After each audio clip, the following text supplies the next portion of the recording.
Hey there, it's been a while and I thought I would just come back on YouTube and start off with a bang.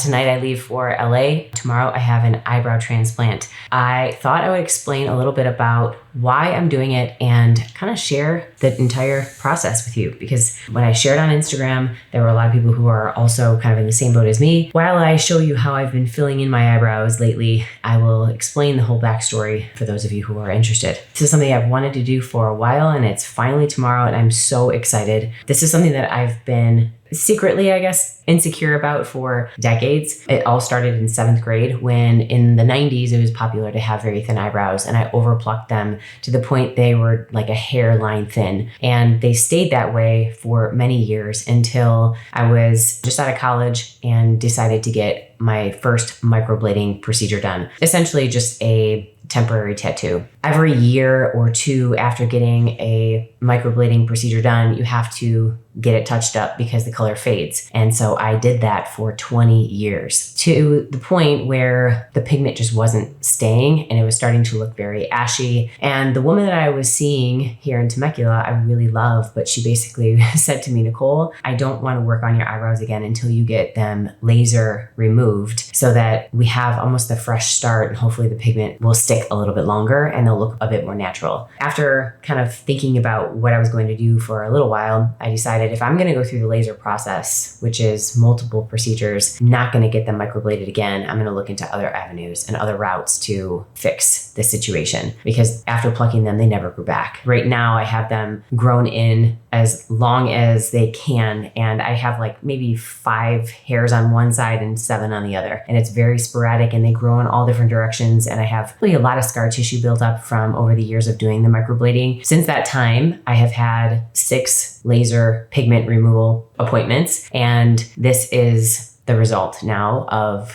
getting that pigment removed over the last year. And tomorrow I have an eyebrow transplant surgery. They will essentially take hair from the back of my head and they will implant it into my eyebrows in the direction eyebrows grow, and they will stay forever. I'm very excited. I am hopeful. I will, again, share the whole process. But because of the pigment removal, a lot of the color is obviously gone. And I have been coloring them in every single day with an eyebrow pencil. And it's actually kind of like a liquid liner. I've just been using NYX Lift and Snatch is what it's called. And I use the color ash brown. I basically just pencil them in with little tiny hair strokes every single day. And if I sweat or if I am in the pool or if I accidentally rub my eyebrows, it comes off just like a regular pencil would. And I just don't want to live like this anymore. So I'll show you what it looks like after I finish one side so you can see the difference. So that's one side done and the other side is obviously very light. So yes, this is my current situation and I'm just finishing up packing. So I'll show you some of the things that I'm bringing. They are very specific about what you can and cannot do, getting ready for the procedure and what you can and cannot wear and all of that good stuff. So here we go.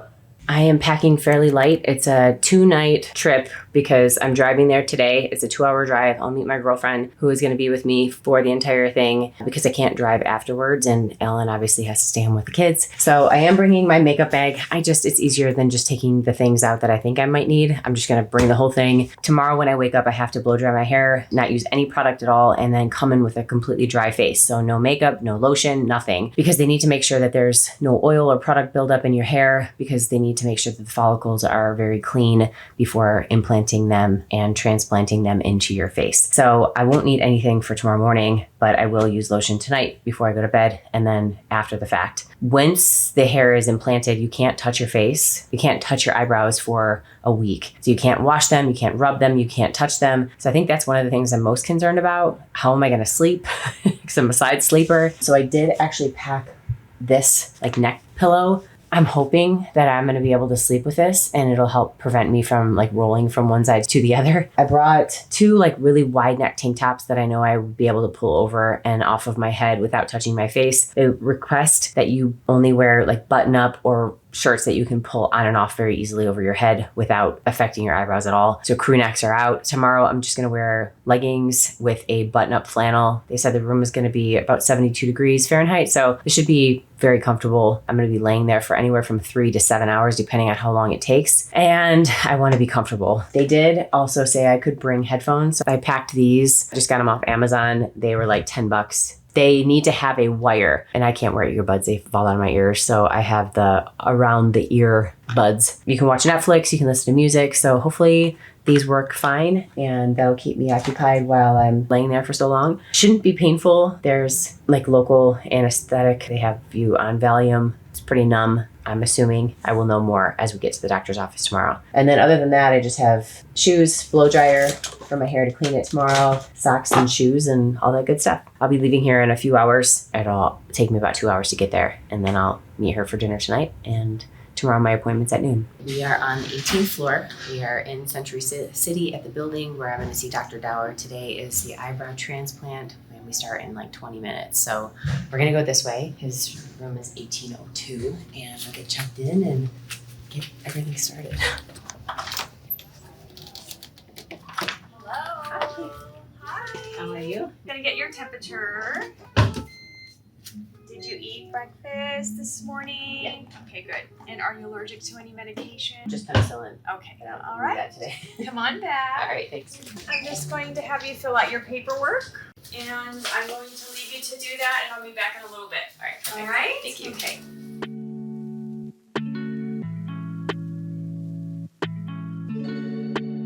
Welcome. So nice to meet you in person. Yeah. We did our FaceTime, but this is the first time I'm actually meeting you in person. So welcome. Are you excited? I'm getting nervous now, but I'm more excited for sure. Both are completely normal. Let me ask you a few quick questions. When did you start losing your eyebrows and how did that occur? It was around 7th grade, I started plucking them. I plucked them so thin that they were like a strand of hair and never really grew any more than that. Okay, great. Well, let me talk to you about what I'm going to do today and how it might be impacted by the history of the tattooing and the microblading, the removal and all that. Because I hear that same story very oftentimes. Most women that come to me have overplucked over time. They didn't realize whether they started in elementary school or high school that those hairs may not grow back, and then the hairs didn't grow back. And then to remedy that, they had microblading or tattooing, and then that damaged more hairs. And then you get into this endless cycle till you get to this point. Definitely the microblading and the tattooing and the removal of those creates some scarring in the eyebrows for sure. It's not the same as like doing an eyebrow transplant that's never been touched before. The good news is that there's a lot of vascularity, there's a lot of circulation to that area, and the vascularity is what impacts the survival of the grafts that we place. So most of my patients, actually, the vast majority, have been through your experience. And so I traditionally see really, really great results despite all those processes being done to the eyebrow. So maybe like in a typical eyebrow transplant with no scarring whatsoever, I would see like 80+% of the grafts I place end up surviving. With tattooing and tattoo removal and microblading and all that stuff, maybe marginally less, somewhere between 60 and 80%, usually the 70 to 80% range of the grafts that we place will end up growing.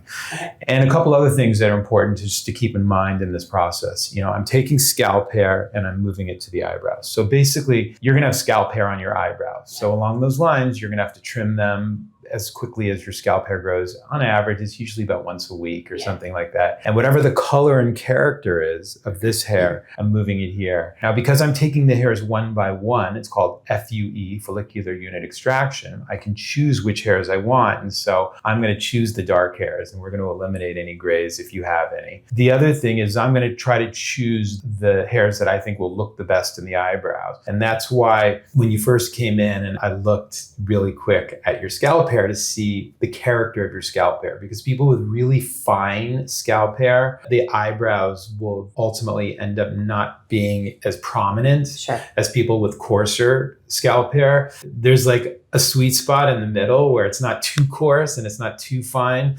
And when I go through to take the donor hair from the back, so in your case, I'll probably go like right in the middle. You have a lot of different colors. So I'm going to try and take the darkest hairs. Okay. So do you like take a strip from the back? How do you extract the hair? You imagine the follicle is like a tree coming out of the ground, and I have this little like drill, and it just cores out each individual follicle one by one. I want to maintain some length, usually about 3 to 4 millimeters in length, so I can see the curl, because there's a natural curl in the hair, so that I can try to get those hairs back into the eyebrow with the curl kind of facing downwards, so it hugs the skin versus the curl facing upward. Okay. There'll always be a few grafts that kind of flip on their own down the line between the time I place them and the time they grow back along the lines of that harvest. So I'm going to be taking them one by one, and you won't have any stitches. It's a really easy recovery. Like tomorrow, you should have really minimal or no pain whatsoever. What I usually do is I just cut short like one line that goes like all the way around. So it's kind of like a small line that's hidden inside your hair. And I take those follicles out one by one. The hair grows in clusters of 1 to 4 or 5 hairs per follicle. So I'm going to try and take the largest clusters of hair. Usually most of them are 2s and 3s. And then what we'll do is my nurse will then under a microscope separate those individual follicles into the exact quantity that I'm going to use in the eyebrow. Usually I'll use about 2/3 single-haired follicles, because natural eyebrows have mostly single-haired follicles. But when we're taking scalp hair, which is usually a little finer than eyebrow hair, we want it to be a little bit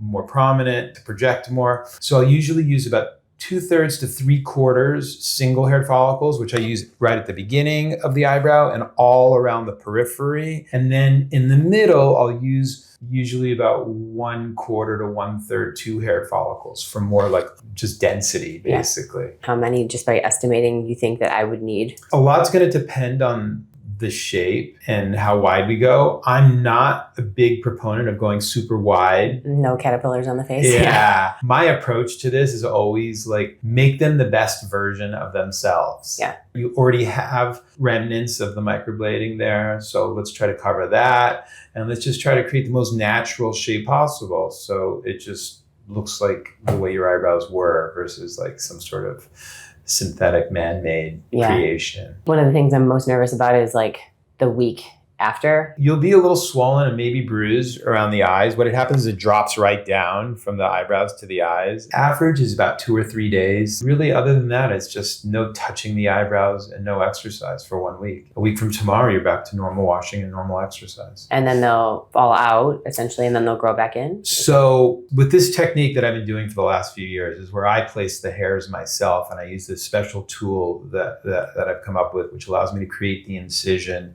and place the hair all in one motion. It's much less traumatic than the older way of doing it, where the doctor just makes a bunch of incisions and then the nurses place them with forceps. That was a lot more traumatic. So with this technique, a lot of patients will keep at least 50% of the hairs, usually about an average of 50% of the hairs that I place. There's no promises. Yeah.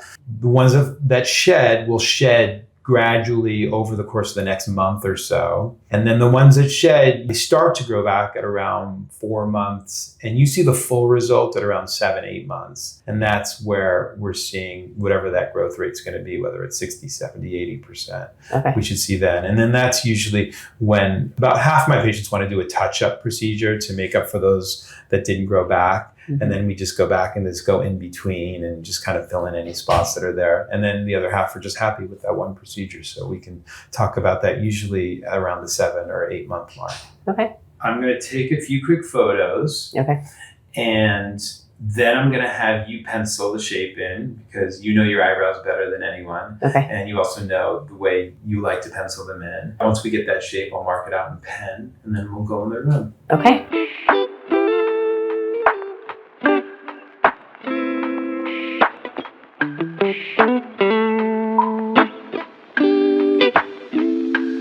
I think you did a great job. I think it's a really natural shape. You should start with this, and then once we get in there at the end, what I like to do is like place them all and then save some for the end, and then we look at it together, and then we can fine tune at the very end. Okay. I've been doing eyebrows for over 20 years now. I'm one of the first in the world to do eyebrows. And it really stemmed from a desire to find some sort of new innovation in hair restoration hair transplants that no one else was focused on. And my technique has changed significantly over those years to the way I do it now, where it's this really cool tool that allows me to create the incision and place the hair all in one motion. And it's much less traumatic and much more precise. Just adds to better results. Nicole did a great job of penciling in the shape that she likes. So what I'm doing now is I'm just marking little dots around the periphery.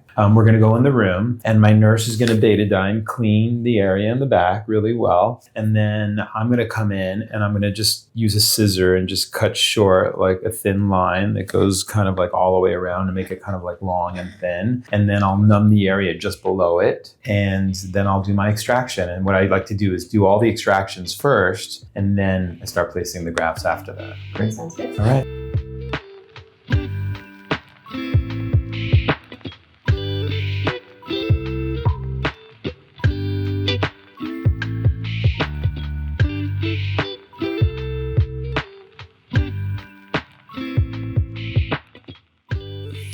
So now what I've done is I've just kind of like parted the hair in this area. And then I'm just going to use a scissor to just cut a little line while keeping some length to the hair.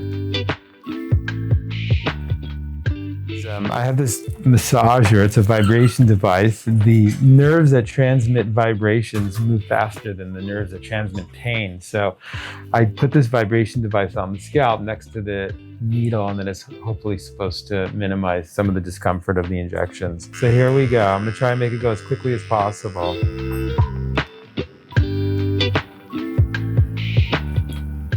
Now we take a little break. And I'm going to go back and do the same thing again, and it'll start to get less painful than it was before, okay?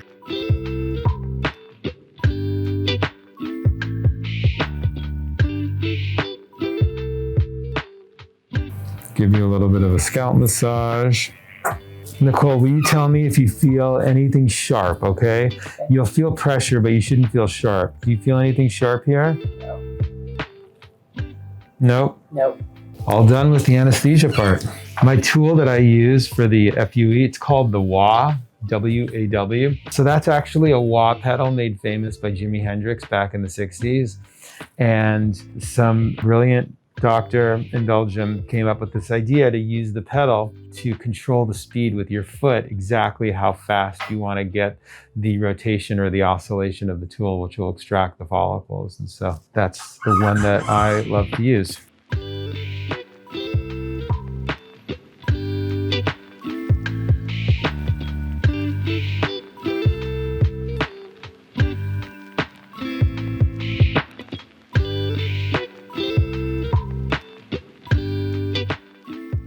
Amazing. You can see these are the follicles that we're getting out right there. We can see the curl. So that's what we're trying to do. We're trying to maintain that curl there.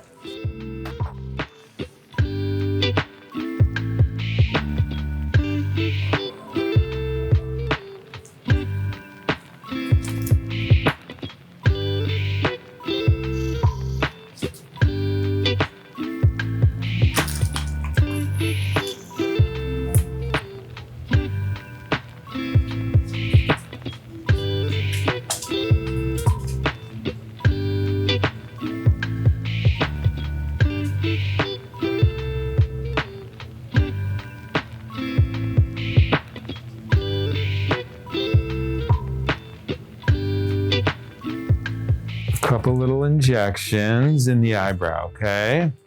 So you're gonna feel the vibration again, and then just a few injections. Here we go. And then just a few more, and we'll be all done.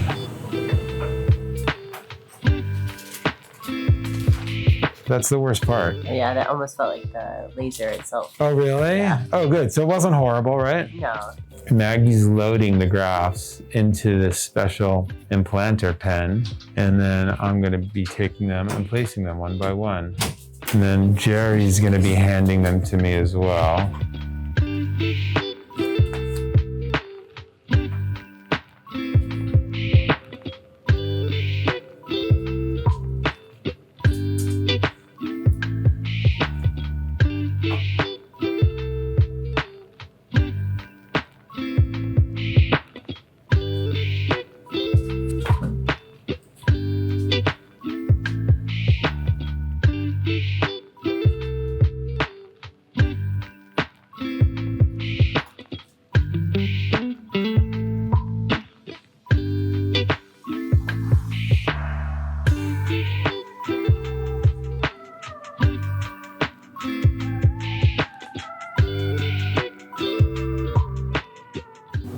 crazy that I don't feel anything.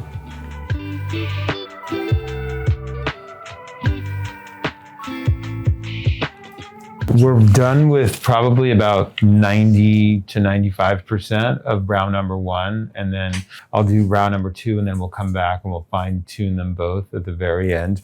I'm going to let Nicole take a look for the very first time. There's a little bit of swelling here because of the injection of the anesthesia and all that. And there's little drops of blood, but you can at least kind of see where we're at this point and compare it to the one that we haven't done. Oh yeah. Oh my gosh. You have hair. No. That's crazy. Awesome. Pretty cool, right? Yeah, very cool. Oh, it's pretty awesome. Yeah.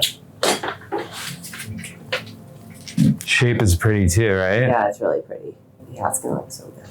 Thank you. You're welcome. Comparing this one to that one, seeing the difference between the two at this point.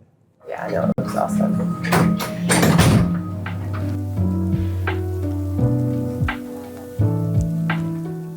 Those sisters look a lot alike. They really do. Yeah, I like them a lot. It's like I penciled them in. But their hair. Awesome. Yay, you're welcome. And then there's the two of them. Yay. Unbelievable. Awesome. Thank you so much. Oh, my pleasure. Yeah, So nice to meet you in person. I hope It's life-changing for sure. Yeah, I'm so happy for you. appreciate it. Oh, my pleasure. Okay, it's the day after surgery, so this is officially day 1, and I can't touch my eyebrows, as mentioned, for 8 days, so this whole week. I was able to shower this morning, and my head feels kind of tender in the back where they took all the hair, but it doesn't seem to be noticeable when my hair is straight and down, where they actually like cut and stuff. The hairs that they did take from the back won't grow back in those areas, which is fine. I have a ton of hair, but so they did a really good job, I think, overall, not making it super noticeable in the back. My eyes are a little swollen, so I do have some bruising, more so on my left eye, and my eyebrows above and below are a little puffy. There's Aquaphor still on there from yesterday. He said, don't wash it off, it's fine. And then obviously there's a little bit of blood just from the healing process. I slept pretty good last night. I did take a Benadryl because I felt like I really just needed to be able to get a good night's sleep, and I didn't want to be up and tossing and turning. I did use this like airplane pillow around my head like so, and I propped up 2 pillows behind me on the bed just so that my head was elevated to help with the swelling. They recommend doing that for at least 72 hours. So the first 3 days are the most crucial. After that, we still don't want to touch them, but I can probably lay on my back and not have to worry too much about that. I will be obviously very careful about rolling on my side, but overall, like, very minimal pain. I'm not wearing any makeup. I can't put anything on my eyelids because I have to be careful about how I wash my face. I can't put any lotion or anything on my forehead because they don't want, like, the swelling sometimes can push down on your eyebrows, and they don't want anything to interfere with that healing process. I was able to, I think I said, wash my hair because I had a lot of crust from the iodine and just from blood from yesterday, so that felt amazing. And I was able to blow dry my hair very cautiously, so I'll hopefully try not to wash my hair the rest of the week, and we'll just wear a lot of hats as the week goes on. So I did ask if I could wear a hat. He said, don't wear a hat at least for the first few days while it's the swelling is still going down, because you don't want to get it too close to the eyebrow, and also you don't want to push the swelling down, like I said earlier. So overall, feeling good. We're gonna head home today. I'm able to drive now that I haven't had Valium in my system for 24 hours. I'm gonna get a good breakfast, and yeah, I'll document every day this week to see how the recovery is going. Day 2 post-op, obviously more bruising today. My eyes are definitely purple. There's some swelling above and below both eyebrows. There's some like kind of crusty white and dried blood still in the eyebrows. I have not washed them or touched them. I did shower obviously yesterday, and I slept pretty good last night again. I've just been very cautious not to touch them at all and lay on my side. The back of my head is feeling a little itchy. If I push on it, it feels like a small bruise, and then I can tell that the eyebrows are starting to heal a little bit because it does feel a little itchy there as well, but obviously I can't touch them. So cool air feels good. I'm not spraying them with any saline spray or anything like that. I'm just letting them be and just trying to go on with the day and not worry too much. Thankfully, I don't have to be anywhere in public other than school pickup and drop off. So overall, yeah, everything is, I think, on the right track. I can tell that swelling is going to continue kind of going down. I'm noticing more puffiness underneath my eyes. So hopefully it doesn't keep turning more purple, and today is kind of the peak, but we'll see what tomorrow looks like. I can see the swelling is kind of moving down and the bruising is turning yellow, which is a good sign. Eyebrows are feeling a little itchy, but overall still slept good last night. No pain, just the uncomfortable because I feel like my eyes don't open all the way and it just feels tight. And obviously the itchiness is kind of annoying, and not being able to touch them still, not being able to put water on them, touch them, no makeup. So overall, I think it's healing we're going in the right direction here. Here's a little close-up of the brows. Liking the shape still, and I think everything is moving in the right direction. Everything is starting to feel a little less swollen. I'm more yellow today. I can open my eyes all the way, at least on this side. This side is definitely much more bruised for whatever reason, I don't know. It's feeling itchy. I want to scratch them, but still no touching. I'm looking forward to the next few days just being home. Hopefully by Monday, I'll start to look a little bit more normal. So here is an up close. I have a little bit of a laryngitis thing going on for whatever reason, but healing is looking very nice. There is some scabbing. Bruising is almost completely gone. Swelling, I just have a little bit right here. So overall, I think things are healing nicely. Today is the last day before I can wash my eyebrows. So I'm so excited. Tomorrow I can wash them, start getting the scabs and crust off. They say a few days to a couple weeks. Yesterday and today, my head has been itching a lot more. All the little extraction places are healing, and it's just as if you were to have an open wound on your arm or your leg and it scabs up. That scab starts to itch, and that's exactly what it feels like. But overall, I feel great. I like the shape so far. Everything is healing nicely. So here's day 7. Bruising is almost completely gone, and swelling is completely gone. So just a little bit of purple left on this eye. All right, day 8, and today's officially the washing day. So they're very crusty, kind of hard. I'm just gonna gently wash them. So I was told to gently rub and then dab them dry. Be very gentle because you don't want the grafts to fall out. There's gonna be some shedding, of course, over the next couple weeks. Hopefully not that much. I'm praying, but we'll see. Either way, it'll grow back. So yeah, here we go. If you don't have these, you need them when you wash your hands because it prevents the drips from going down your arms. And I'm going to use lukewarm water. I'm going to use a cleanser here, just a gentle cleanser. They didn't give me any specific cleanser to use.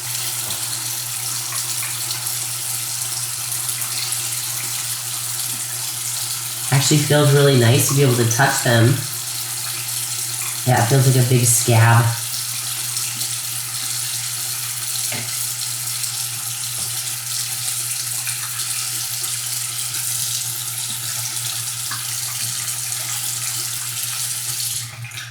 They're gonna look a little gross, I think, for the next week until all of the scabbing comes off. I'll continue following up with the progress of this. So I'm gonna end the video here. I hope if you are in the consideration process of getting this eyebrow transplant, this video was helpful. I'm hoping that this is gonna be completely life-changing. So far it has already been just feeling hair. So very excited about the future. So thanks for watching.